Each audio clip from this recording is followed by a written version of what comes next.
Welcome back to Security Shift Podcast, powered by Agentics, Intelligence for Modern Growth. We explore where cyber, AI, and growth strategy collide, and today's guest sits right at that intersection. Tony Scott has led cybersecurity and technology strategy at the highest levels, from serving as the CIO of the US to leading global transformation at Microsoft, Disney, VMware, and now contributing to the future of cyber resilience in the private sector. Tony, it's an honor to have you here. For anybody meeting you for the first time, give us the quick version of your journey and what pulled you into this world, and what's the through line that shaped how you operate. I don't know if there's any quick explanation or not, but I started my career at Sun Microsystems doing shop floor systems in the early days of Sun Microsystems, and then over the years was lucky enough to go work for Price Waterhouse, Bristol Myers Squibb, then General Motors as CTO, and that led me to Disney, Microsoft, VMware, and then ultimately to the Federal CIO job the last 2 years of the Obama administration. And I think the thing that sort of unites all of those is security in some form or another, as I went through all those roles, became more and more and more and more important as time went on. As more devices got connected, as networks proliferated, as more people became connected through the device or now many devices that they own, it's just amplified the need for better cybersecurity. And I think we've all been on that journey in one form or another. You know, it started with one thing, and for most people now it's many things that connect us to, the internet and others all over the place. That's, Yeah, I yeah, think, the story of our lives, really, in some yeah. sense. No, and that makes sense. I mean, the demand is there, obviously, and the importance has increased significantly, right, over that time. What was the spark for you? Like, what made cybersecurity and enterprise tech kind of your bag or your arena, if you will? I I think I kind of actually just fell into it. Awesome. It was not one. I never had the sort of career goal to, be a CIO or do any of these other things. And it's actually a question, when I go talk in front of students or whatever, they always ask, what career advice would you have? And I have to be honest with them that I never had a career plan or a career goal. I would say the thing that ultimately led me to all of those places was just curiosity and being open to the possibilities. I can confidently say that none of the jobs that I had logically led to the next one. You would never Yeah, have said, well, the next step for you would be X, because most people stay within an industry or stay within a narrower sort of spectrum. And for some reason, I didn't do that. I moved from pharma to automotive to media and entertainment to tech to another tech to, government. yeah. So it just was like, how do those things connect? Yeah, yeah, and it works out. I think you mentioned it. It's the curiosity, right, that drove you. I think Yeah, that I was think that's the through line, and yeah, ultimately, you're finding areas that you're interested in. You're learning. You're moving forward, and so you're building your own path, if you yeah. will. So I love And that. I think, along the way, I developed some skills that I could transfer from one context to another relatively easily. So that also enabled a lot of that to happen. At any Yeah, rate, I consider myself to be super lucky, and I've enjoyed every one of those to the fullest extent. yeah, awesome. And then now kind of switching gears to the industry with everything happening and AI accelerating and the tension we see geopolitically, the speed and capability of the attacks in which the bad actors kind of have the capability now of. What's the biggest misconception about cybersecurity today in your perspective? I I think that there's several really. One is, if I haven't been had a breach yet, or I haven't been phished yet, or I haven't been the victim of one of these things, I must be doing everything right and everything is okay, you know? Yeah, And yeah, it's complacency. yeah, and it reminds me of a girlfriend I dated early on. She was a horrible driver. just terrible driving habits. She would speed, she would tailgate, she would, just exhibit every bad driving behavior, you can imagine, and I'd get really concerned, and I'd tell her, "You're a dangerous driver, you need to cool your jets and, practice," and the retort always was, "Well, I haven't had an accident, so it can't be that bad." And then Yeah. one day she finally had an accident, which was entirely predictable, and I said to her in the most gentle way possible, "I told you so. This was, you know, likely gonna happen if you kept driving the way you were."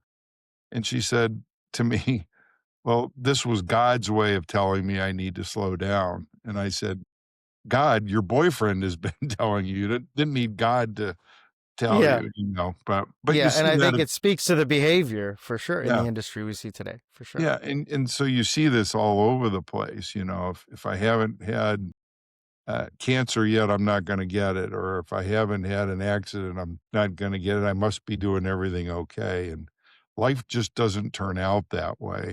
Especially in the cyberspace, we need to be, I think, ever vigilant because it's changing all the time, and the bad guys keep getting more and more and more creative in terms of what they do. They're leveraging AI, they're leveraging, cloud scale, the list could go on and on, but Yeah.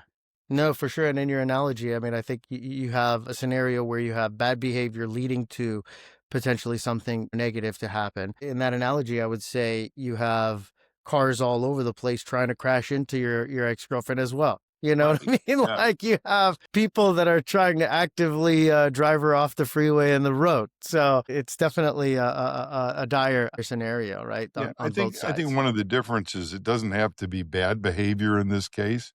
You Yeah. could be a safe driver, but still somebody's gonna crash into you eventually, and so you better have, insurance and wear your seatbelt and have a car with airbags and so on. Try to prevent it, right? Yeah. You can't completely avoid from happening, but what are the things you could take to de-risk and to not, so confidently get into an accident basically as a likelihood. So, Well, it's yeah. the ignorance is not a good defense in this particular case, so Yeah. you have Yeah. to be alert. For sure. Now, Tony, you've run security technology for entire nations and enterprises globally, global enterprises. So, what's thing leaders consistently get wrong about cyber risk, and then the transformation? Right. Once you're involved, what are some blunders or things that we can basically get better at? One is, I think, and it's not a bad practice, it's just not sufficient to be everything you need. It's the pen test. So a lot of companies have an annual pen test that's run by their audit firm or, some third party that they've hired. And it's a point in time test of their cybersecurity posture. And the tendency is, every time you run one of these pen tests, you'll probably find some things that need to be strengthened. You'll go strengthen those things and you'll say, okay, now I'm good. And it's just not sufficient to really be the best protection you can get because if you're not constantly monitoring your environment, you're subject to all kinds of things drifting away from, the ideal set. You can have employees who fat finger configuration. You can have new technology inserted that wasn't part of the test. You could have failures of systems that, were working when the test was done, and all kinds of other sorts of events can happen. And if you're not constantly monitoring, you're just not going to catch those things. And I think that's one of the biggest mistakes I see people making today is they say, well, I just had the pen test 3 months ago. Everything's great. Okay. It's like going to the dentist and him telling you you got to do a bunch of stuff, but just brushing your teeth once, and then planning on visiting him again in a year and not doing anything in between. Yeah. Or, again, I'll use an analogy, but it rained last week and my roof didn't leak. So I'm good. Exactly. So You I know? must be fine. Yeah. Exactly.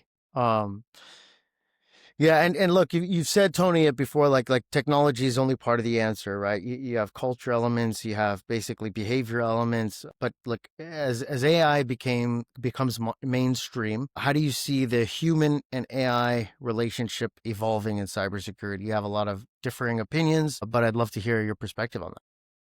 Yeah, I think there's a couple of things we need to pay attention to. One is right now, AI is mostly ungoverned, meaning we have a lot of people using these great tools, and I think AI overall is a great tool for us humans, but they're using it in ways that uh, might be for good, might be for bad, might be just ignorantly doing things that could be harmful. And so I think, first of all, we need to do some, I'll call it framework creation to say, as a society or as an organization, here's our rules for how to use AI.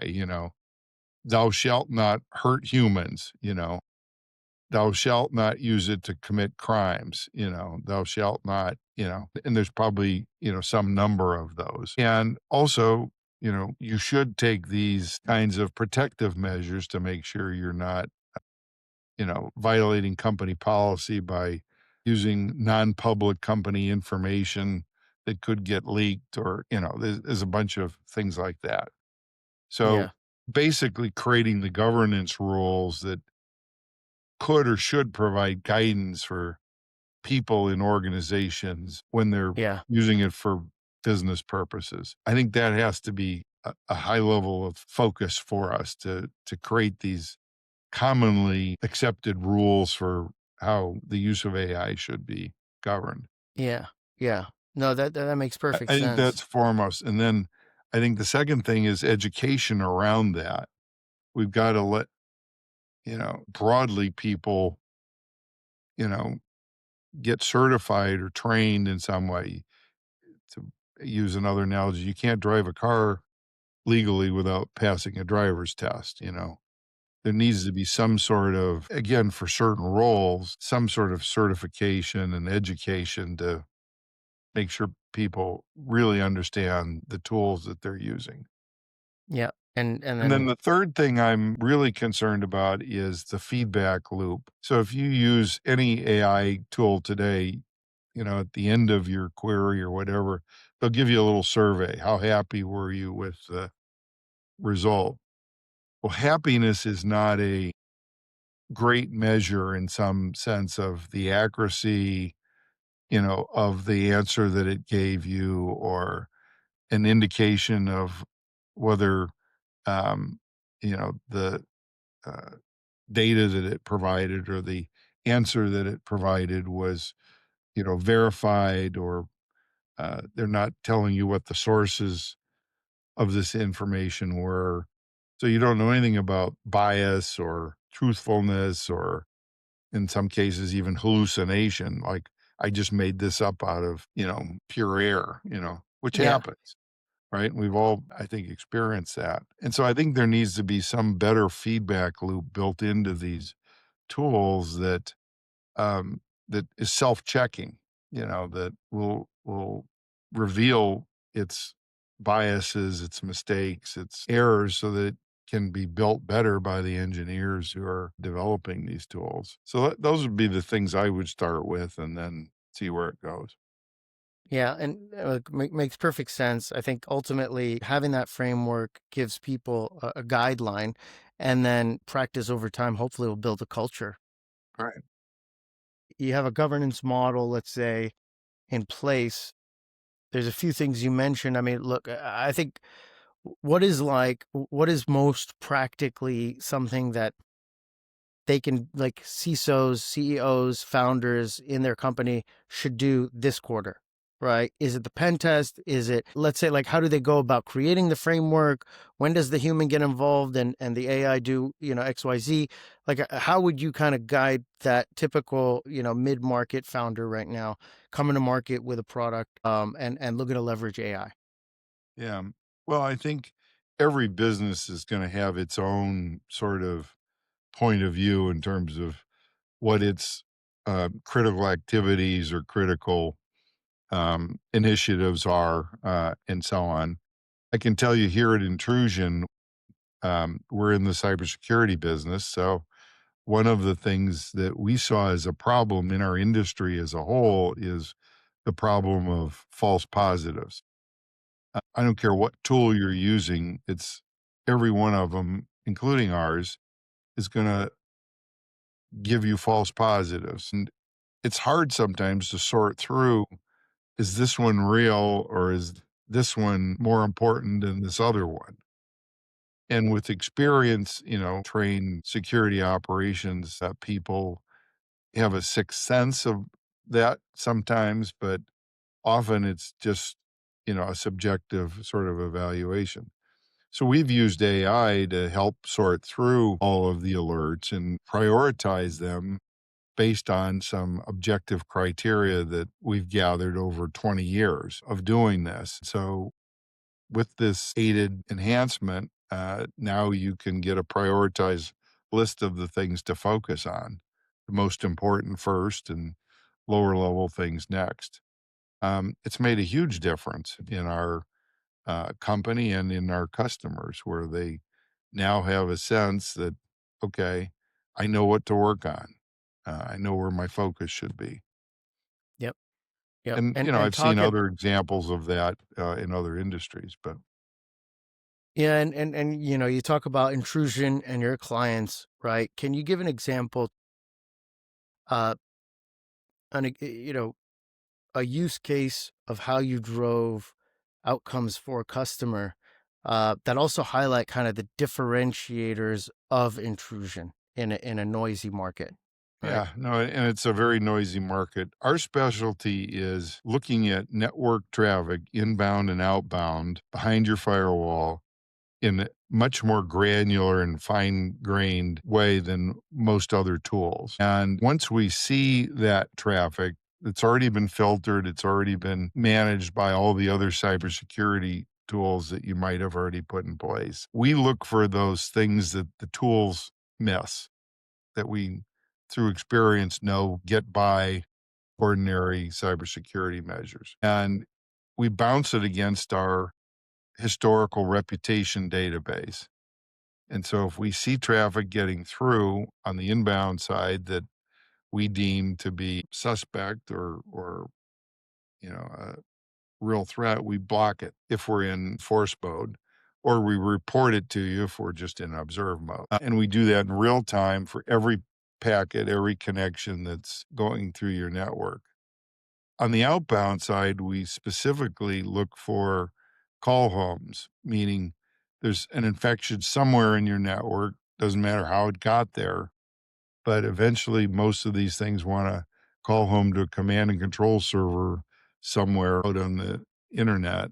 We just block those more effectively than any other tool I've ever been exposed to. And that's super important. We don't remediate the thing that's causing the problem. We just point you to it and say, this thing's beaconing, you better do something about it. But we block the communication so it renders it useless. That's our technology in a nutshell. Yeah, super super powerful, and that resonates. I mean, look, if you're building off of a base where you have knowledge, where you have understanding of historic events, that automatically really puts you in a different on a different level. Now, like, a lot of the challenges that I'm seeing, that we're seeing within the industry, are like that awareness, right, and that education piece. It's like, what should I do? What's good? What's not good? What's available? What's not available? What's best practice, right? Which is reason for the podcast, but ultimately, how is Intrusion doing that, right? Or how is Tony doing that in terms of like building that awareness, driving the education in the industry, in order to, one, give potential clients an understanding of how they should behave, and two, why Intrusion can fill that gap or really be the partner that they need moving forward.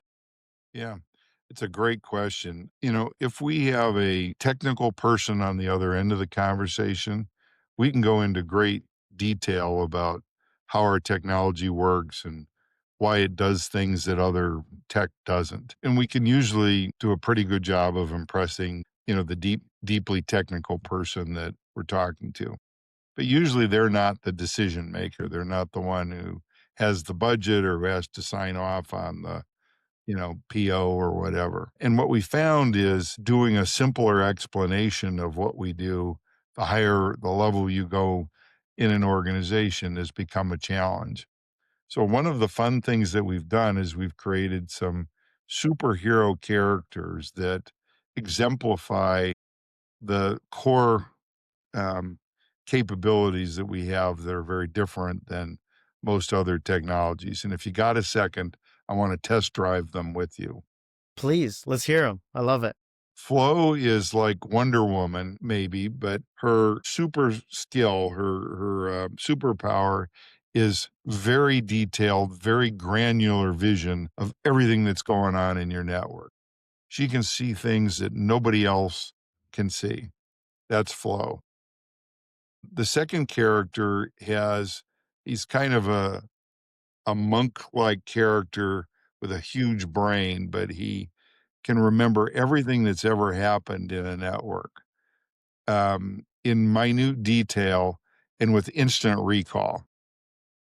The third character is kind of a Superman cape kind of character who can block bad connections instantaneously when they occur. And those three work together. They all wear an intrusion symbol badge on their chest that allows them to Yeah. Yeah. I, interact with their capabilities and they coordinate their activities. But those three things really represent what we do. And then we have a fourth character. Let's call him Bowser for a moment. You've heard of an emotional support animal, I'm sure. This is your cybersecurity support animal. So if you decide to go to a website that's deemed bad by your organization, but there's a good business reason why you got to go there. Bowser is your escort animal that allows you to browse that bad location safely and not have anything come back and infect you or cause permanent harm.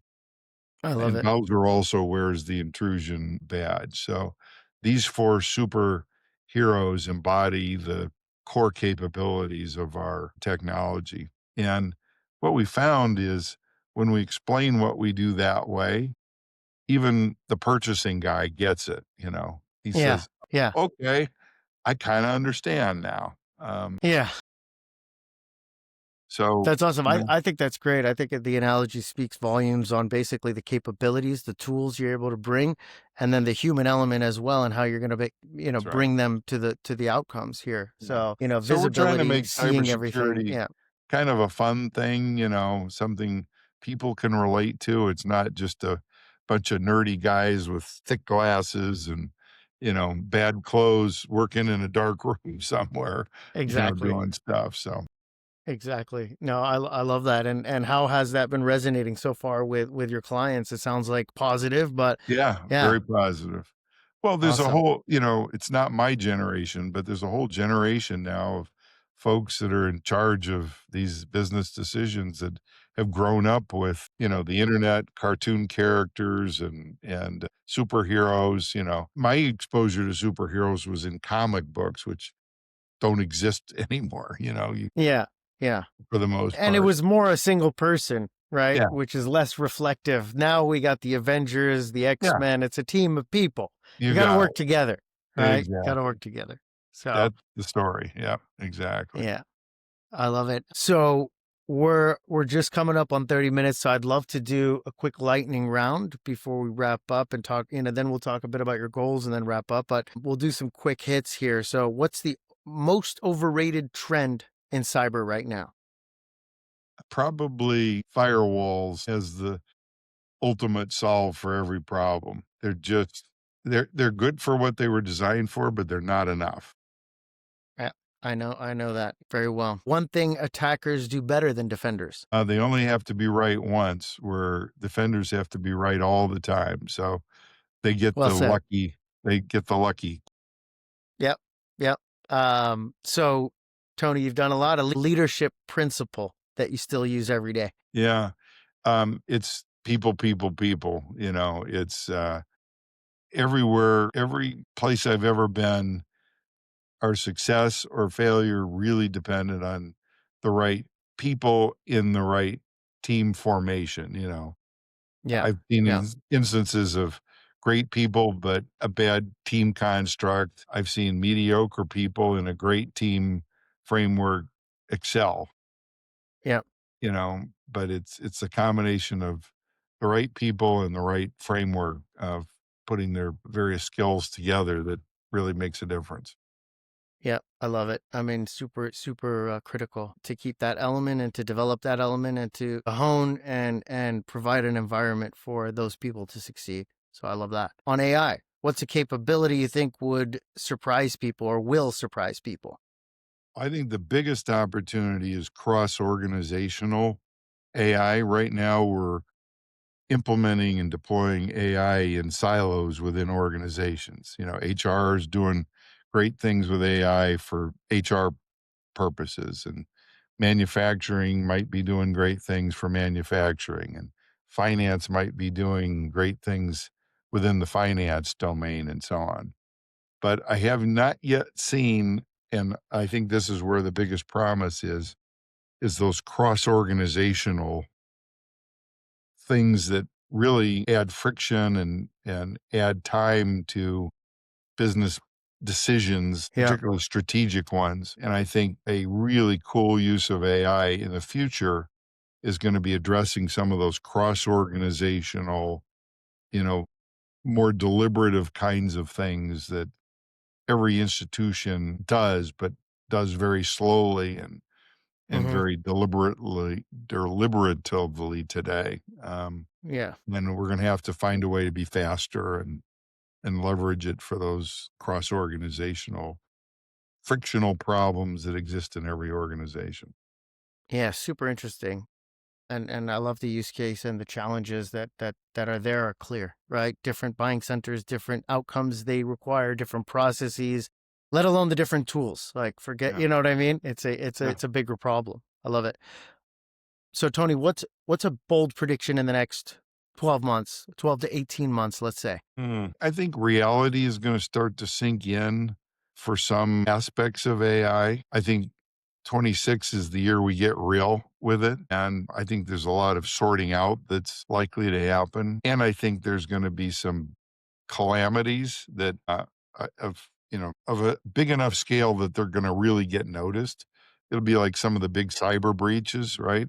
There'll be some big calamities that will help bring about this reality check that I think we really need to do. That's my prediction for 26. Yeah, hope so. So, and then, speaking of 26, Tony, last question. What are the next steps for you or Intrusion? Or what are some big goals or outcomes you'd like to drive in the industry next year? Well, we're looking for broader adoption of our capabilities and tools, either directly through MSPs and MSSPs that are a target market for us, or through partnerships with other cybersecurity companies where they'll include our tools within their portfolio as a part of the offerings that they have for their customers. Those are our twin goals for 26. Awesome. Well, Tony, this has been outstanding. Thank you so much. For anybody who wants to follow your work or stay connected with what you're doing, what's the best place to reach you? Intrusion.com is our website. We have multiple ways you can connect with us. I'm also tony.scott@intrusion.com. Perfect. All right, Tony. Thank you so much. Thanks again for joining us on Security Shift, powered by Volta Agentics, Intelligence for Modern Growth. We'll see you next time. Thank you. Great talking with you. Thanks.